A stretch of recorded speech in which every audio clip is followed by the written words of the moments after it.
Hello. Today, we're tackling a vital topic, stable angina management. In this quick recap, we'll navigate through the essentials for a healthier heart. Stay tuned for practical tips and insights. Let's dive in. Let's start with a clinical scenario. A 55-year-old man with a history of hypertension presenting with exertional chest pain that subsides with rest. His ECG shows ST segment depression during symptoms. What is your clinical diagnosis? The diagnosis is stable angina. How we will come to a diagnosis. What is angina? Myocardial ischemia in patients with stable coronary artery disease occurs when there is a mismatch between blood supply and metabolic demand. This results in regional wall motion abnormalities, STT changes on the 12-lead ECG, and cardiac ischemic pain. That is angina. What is stable angina? Stable angina can be classified according to the Canadian Cardiovascular Society guidelines. According to that, Class 1, no angina with ordinary activity, angina with strenuous activity. Class 2, angina during ordinary activity such as walking up hills, walking rapidly upstairs with mild limitation of activities. Class 3, angina with low levels of activity such as walking 50-100 meters on the flat, walking up one flight of stairs with marked restriction of activities. Class 4 is unstable angina, wherein patients having chest pain during rest.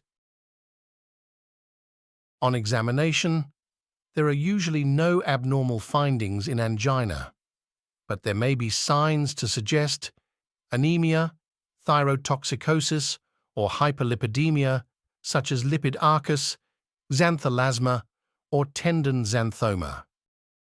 All the patients with suspected angina should have initial investigations, such as full blood count, thyroid function test, fasting glucose, fasting lipid profile, troponin I, glomerular filtration rate.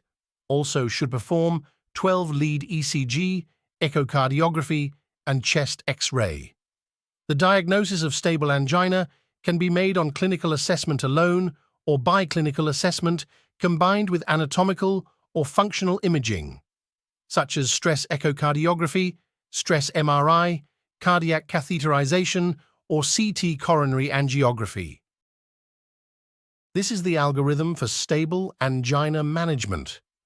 Patients should be informed of the nature of their condition and reassured that the prognosis is good.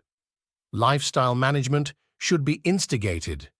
You should explain factors that can provoke angina, such as exertion, emotional stress, exposure to cold, smoking, hypertension, unhealthy diet, and weight control. Then you have to start short-acting nitrates, such as GTN.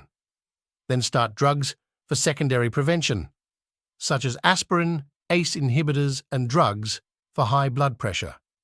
Then start drugs for stable angina. The first-line drugs are beta blockers or calcium channel blockers. If they are not tolerated or contraindicated, consider monotherapy with a long-acting nitrate or ivabradine or nicorandil or ranolazine. That will be based on patient comorbidities. If the patient is still symptomatic, switch the drug or give both calcium channel blocker and beta blocker. If the patient is still symptomatic on 2 antianginals, you have to consider revascularization. For revascularization, we can perform percutaneous coronary intervention or coronary artery bypass grafting. PCI is performed in patients with single-vessel disease or in patients with multi-vessel disease aged less than 65 years old or in patients have suitable anatomy. CABG is performed in patients with unsuitable anatomy, patients with multi-vessel disease aged more than 65 years old, or in patients having diabetes.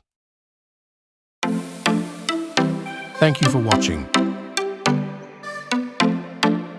Don't forget to like, comment and subscribe.